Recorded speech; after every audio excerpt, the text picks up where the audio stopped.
Imagine the deepest, darkest winter you can conceive. We are in the North Woods of Maine. In the year 1904, the sun has set hours ago. The temperature is 40 degrees below zero. The air is so cold that it hurts to breathe. The forest is silent, buried under 5 feet of snow. But then, the silence is broken. From miles away, you hear a rhythmic metallic clanking, a heavy industrial pounding that shakes the frozen ground. It gets louder, accompanied by the hiss of high-pressure steam. Suddenly, bursting through the trees, a monster appears. It looks like a steam locomotive that has escaped the tracks and gone feral in the wilderness. It is belching black coal smoke into the white snow. It is pulling a train of sleds that stretches for 1/4 of a mile behind it, loaded with 300 tons of massive timber logs. But look closer at the machine itself. It has no wheels. At the back, it drives on churning, clanking iron treads, the first tank tracks in history. And at the very front, steering this 19-ton beast, are 2 massive wooden skis. And riding on those skis, sitting completely exposed to the freezing wind, is a man. He is the steersman, and he has the most dangerous, miserable, and terrifying job in the history of the Industrial Revolution. This is the Lombard steam log hauler, the ice locomotive. It was the machine that mechanized the forest, inspired the modern battle tank, and killed the men who tried to tame it. To understand why this mechanical nightmare was built, we have to look at the economics of the turn of the century.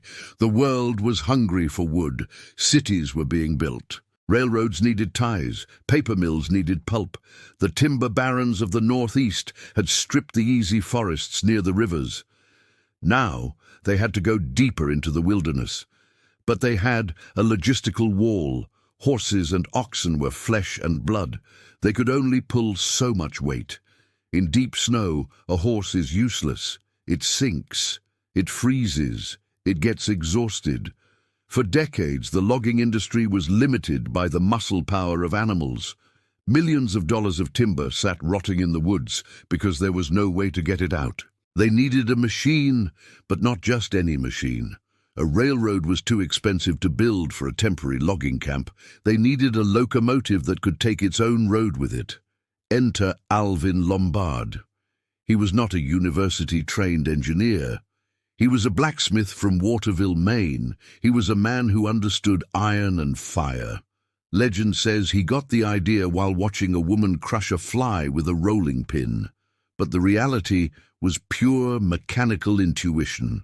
Lombard realized that wheels were the enemy of snow. A wheel concentrates weight on a single point, digging a hole. To float over the snow, you needed to spread the weight over a huge surface area. He invented a continuous track system. It consisted of a series of iron plates chained together, rolling around a set of sprocket wheels. As the vehicle moved, it laid down its own iron road, rolled over it, and then picked it up again from behind. It was the birth of the Caterpillar track. When the first Lombard log hauler rolled out of the shop in 1901, it looked like a beast from mythology. It was essentially a saddle tank steam locomotive engine. It weighed 19 tons. It carried its own water and coal. But instead of driving wheels, it had those massive clattering tracks at the rear. It was a beast of burden. A single Lombard could do the work of 50 horses. It could work 24 hours a day, never getting tired, never needing to sleep. It only needed coal, water, and oil. But while the machine was a triumph of engineering, operating it was a descent into hell. A Lombard crew consisted of 4 men. The engineer, who stood in the cab at the rear, controlling the throttle and the brakes. The fireman, who shoveled coal into the hungry furnace to keep the pressure up.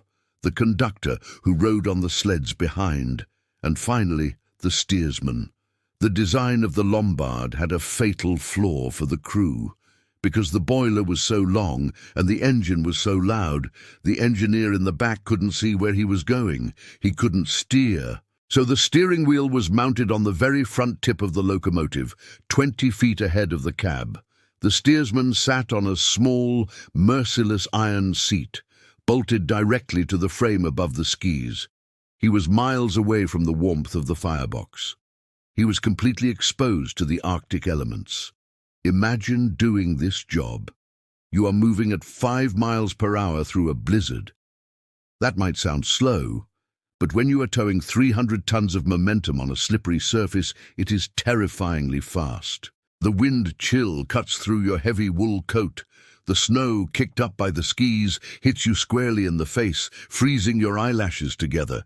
But the cold wasn't the only enemy. Behind you, the smokestack is erupting. A constant rain of red-hot cinders, sparks and soot falls down on your back. Steersmen would wear thick leather coats not just for warmth, but to keep from catching fire. They were freezing on the front and burning on the back. And then there was the physical violence of the machine. The steering mechanism wasn't power-assisted. It was a direct gear connection to the heavy wooden skis.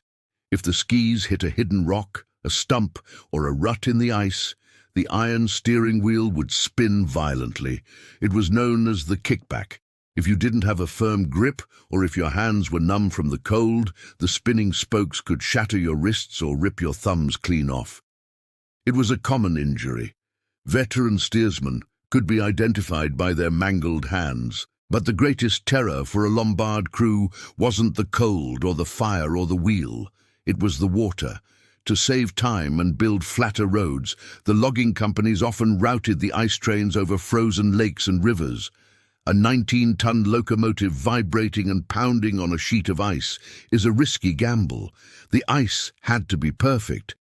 If there was a weak spot, a thermal crack, or an air pocket, disaster struck instantly. There are horror stories that haunt the Maine woods to this day, stories of Lombards breaking through. When the ice gave way, it didn't happen in slow motion. The heavy rear end of the engine would drop first. The water would rush into the firebox, creating a massive explosion of steam as the boiler quenched. The engineer and fireman in the cab might have a chance to jump clear if they were fast enough, but the steersman, he was strapped to the front, often surrounded by a canvas windbreak he had rigged up to block the snow. When the nose of the engine pitched up as the rear sank, he was left hanging in the air for a split second before the weight of the logs behind drove the entire machine into the black depths. Many men went down with their ships, entombed in iron and ice at the bottom of frozen lakes. Despite the danger, the Lombard steam log hauler changed the world. For 3 decades, they were the kings of the forest. They allowed timber to be harvested on a scale never seen before. They built the cities of the 20th century. And their legacy went far beyond wood. During World War I, British military planners were looking for a way to cross the mud of no man's land. They saw pictures of these American machines crawling over snowbanks. They took the concept of the Lombard's continuous track, added armor and guns, and created the tank. Every modern tank, bulldozer and excavator owes its existence to Alvin Lombard's blacksmith shop. But like all dinosaurs, the steam log hauler was doomed by evolution. By the 1930s, the internal combustion engine had matured. Gasoline and diesel trucks were smaller, faster, and lighter. They didn't need a fireman. They didn't need water, and crucially, the driver sat inside a warm cab. The great steam beasts were parked in the weeds. They were stripped for scrap metal. They were left to rust in the forests they once dominated, their iron bones slowly sinking into the earth. Today, only a handful of these magnificent monsters survive. Most are in museums, but a few have been restored to running condition. If you go to Maine in the winter, you might catch a glimpse of one. The smell of coal smoke is the first thing you notice. Then the ground begins to shake, and then you see it, a fire-breathing dragon on skis, clanking and hissing through the snow. It is a visceral reminder of a time when men were cheaper than machines. A time when the only way to conquer the winter was to build a monster, strap yourself to its nose, and hold on for dear life. The Lombard steam log hauler was a triumph of American ingenuity, but it was built on the frozen blood and broken bones of the men who steered it. So the next time you turn up the heater in your car and drive effortlessly through the snow, remember the steersman. Remember the man on the iron seat squinting into the blizzard, guiding 19 tons of steam and steel into the darkness.